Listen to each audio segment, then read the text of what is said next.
ਜਲੰਧਰ ਦੀ ਘਟਨਾ ਤੁਸੀਂ ਸਾਰੇ ਸੁਣ ਰਹੇ ਹੋਣੇ ਹੈ ਨਾ ਸੋਸ਼ਲ ਮੀਡੀਆ ਤੇ। ਬੱਚੀ ਮੇਰੀ 4 ਵਜੇ ਘਰੋਂ ਗਈ, ਮੈਨੂੰ ਕਹਿ ਕੇ ਗਈ ਮੈਂ ਸਹਿਜ ਨੂੰ ਬੁਲਾਉਣ ਜਾ ਰਹੀ ਹਾਂ ਮੰਮਾ।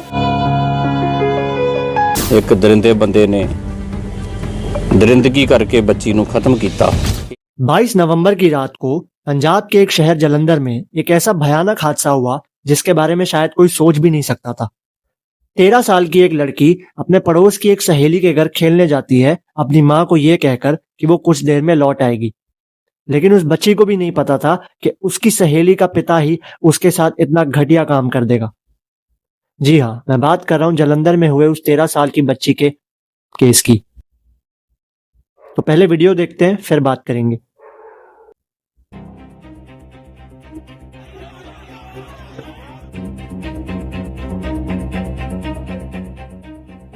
जालंधर के लेदर कॉम्प्लेक्स रोड स्थित पारस एस्टेट में शनिवार यानी 22 नवंबर की शाम जो हुआ उसने पूरे पंजाब को हिलाकर रख दिया।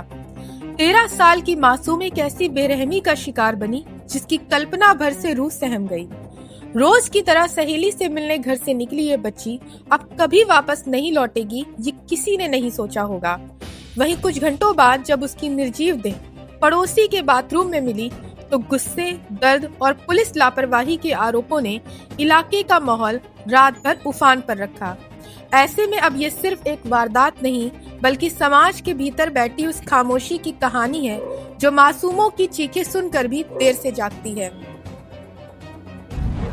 अब जिन लोगों को इस मैटर के बारे में पता होगा तो बेसिकली एक ओपन एंड शट केस है, क्योंकि यहाँ पे क्लियर सीसीटीवी फुटेज अवेलेबल है और लड़की के घर वालों को और मोहल्ले वालों को उस लड़की की डेड बॉडी उसी आदमी के घर से मिली और यहाँ तक कि उस आदमी ने भी कबूल किया है कि क्राइम उसी ने किया है।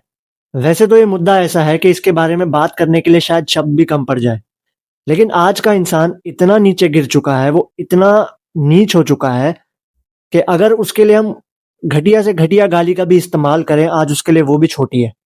आज आप ये नहीं बता सकते इंसान को देख के कि वो अंदर से कैसा है। हो सकता है आपको वो ऊपर से दिखेगा कि वो बहुत धार्मिक आदमी है, वो बहुत ही पूजा पाठ करने वाला या बहुत ही एक अच्छा इंसान है, लेकिन आप सिर्फ उसको ऊपर से देख के नहीं बता सकते कि वो अंदर से कैसा आदमी है। ਅੱਧਾ ਪੌਣਾ ਘੰਟਾ 1.5 ਘੰਟਾ ਅਸੀਂ ਲੱਭਦੇ ਰਹੇ।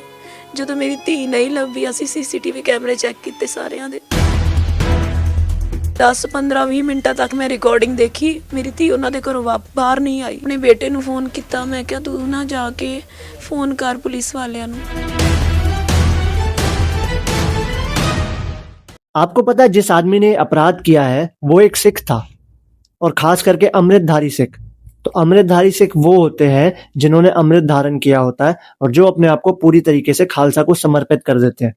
इनके लिए कुछ नियम होते हैं कि ये मीट नहीं खा सकते, जुआ नहीं खेल सकते, शराब नहीं पी सकते, यहाँ तक कि कोई बुरा काम नहीं कर सकते।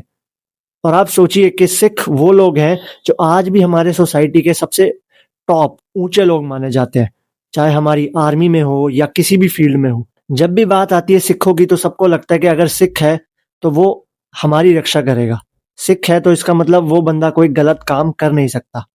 लेकिन यहाँ पे जो अपराध हुआ है ये यही दिखाता है कि इंसान इतना दोगला है, वो दिखाता कुछ है और वो होता कुछ है। ਤੇ ਪੁਲਿਸ ਵਾਲੇ ਵੀ 4 ਕੁ ਮੁਲਾਜ਼ਮ ਆਏ ਆ, ਉਹ ਅੰਦਰ ਗਏ, ਕਹਿੰਦੇ ਵੀ ਉੱਥੇ ਨਹੀਂ ਹੈਗੀ ਬੱਚੀ, ਅਸੀਂ ਤਲਾਸ਼ੀ ਕਰ ਲਈ ਆ, ਚਾਹ ਪੀ ਕੇ ਆ ਗਏ ਆ। ਉਹ ਜਿਹੜੇ ਆ ਉਹ ਬਰਖਾਸਤ ਹੋਣੇ ਚਾਹੀਦੇ ਆ।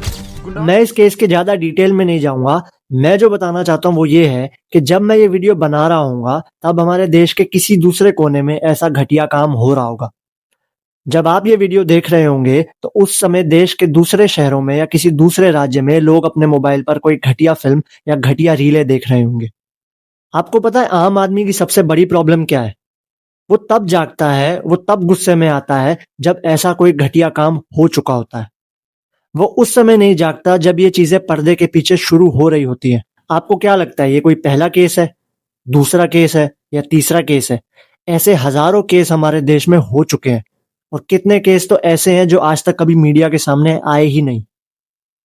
और जब मैं ये वीडियो देख रहा था तो मैं देख रहा था कि पब्लिक इस आदमी को बहुत बुरी तरह से पीट रही है और शायद अगर पुलिस 5 या 10 मिनट लेट हो जाती तो शायद पब्लिक उसे वहीं मार डालती। और जैसा कि इस केस की अपडेट है, इस आदमी को, इस अपराधी को 9 दिन के लिए पुलिस रिमांड में दिया गया है और इसका जो फाइनल डिसीजन होगा वो 3 दिसंबर को होगा। आम आदमी की सबसे बड़ी दिक्कत ये है कि जब तक खुद पे बात नहीं आती या खुद के परिवार पे बात नहीं आती, वो समझता नहीं है। यार मुझे पता है क्या लगता है कि वो जो राजाओं महाराजाओं का सिस्टम था ना, वो बहुत ही बढ़िया था। उसी दिन सुनवाई और उसी दिन फैसला। जैसे पुराने ज़माने में होता था, किसी ने गलती की है, उसे हाथियों से कुचलवा दिया जाता था, उसके वहीं हाथ काट दिए जाते थे। तो ऐसा कुछ प्रावधान हमारी सरकार में भी होना चाहिए। ऐसे खासकर ऐसे क्राइम के लिए, जिनके लिए कोई ज़्यादा सुनवाई नहीं, और बेसिकली वो केस जो ऑलरेडी ओपन और शट केस है। जब आप सीसीटीवी फुटेज देखोगे, जब आप ये देखोगे कि उस आदमी ने ऑलरेडी अपना क्राइम कबूल कर लिया है और उस बच्चे की डेड बॉडी उस आदमी के घर से मिली है, तो ये सारे सबूत हैं। इसमें तो कोई देरी होनी ही नहीं चाहिए थी। फिर भी पुलिस को 9 दिन के लिए रिमांड पर उस अपराधी को दिया गया है। बाकी अगर आम आदमी ये सोचता है कि वो कैंडल मार्च करेगा या फिर वो कोई धरने पे जाके बैठ जाएगा, तो ये कभी भी इन चीज़ों का सॉल्यूशन नहीं हो सकता। अब चाहे हम सरकार को ब्लेम करें, चाहे हम अपनी न्याय व्यवस्था को ब्लेम करें, चाहे हम प्रशासन को ब्लेम करें या पुलिस वालों को ब्लेम करें। और आपको क्या लगता है कि ये जो कैंडल मार्च है, ये प्रोटेस्ट करना है, क्या ये कभी परमानेंट सॉल्यूशन बन सकते हैं? या फिर हम हर चीज़ के लिए सरकार को ब्लेम करें या पुलिस प्रशासन को ब्लेम करें या फिर न्याय व्यवस्था को ब्लेम करें, क्या वो ठीक है? आप खुद देखिए, जो सरकार में आदमी काम कर रहा है, जो कोई नेता है या जो पुलिस में काम कर रहा है या जो कोर्ट में बैठा है, वो भी हमारी तरह एक आम आदमी है जो हमारे ही समाज से निकला है। तो जैसा हमारा समाज होगा वैसे ही हमारी न्याय व्यवस्था होगी, जैसा हमारा समाज होगा वैसे ही हमारे नेता होंगे। तो ये समाज की भी गलती है। हम लोग ये नहीं सोचते कि जब बॉलीवुड में कोई घटिया फिल्म आती है तो हम बिना सोचे समझे उसे देखने चले जाते हैं और उस घटिया पिक्चर को 300 या 400 करोड़ रुपए का बिजनेस दे आते हैं। हम लोग ये नहीं सोचते कि जो हमारे असली इन्फ्लुएंसर हैं, असली हीरो हैं, उनके बारे में हम बात नहीं करते, उनको हम प्रमोट नहीं करते। लेकिन जो 2 कौड़ी के गटर छाप इंस्टाग्राम पे ये घटिया रील बनाने वाले हैं, इनको हम रातों रात हीरो बना देते हैं। तो ये हीरो कौन बना रहा है? ये व्यूज कौन दे रहा है? ये आम आदमी ही दे रहा है। ये समाज ही इन चीजों को प्रमोट कर रहा है। और जब लोग देखते हैं कि इन चीजों को, इन घटिया चीजों को बढ़ावा मिल रहा है, लोग इन चीजों को देख रहे हैं, तो ऑटोमेटिकली वो चीजें ज्यादा बनने लगती हैं, ज्यादा बिकने लगती हैं। हम लोग ये कहते हैं कि आज हमारे पास इंटरनेट है, टेक्नोलॉजी है, हर तरह की सुविधा है। लेकिन आप खुद सोचिए, कितने लोग हैं जो इंटरनेट का सही इस्तेमाल कर रहे हैं?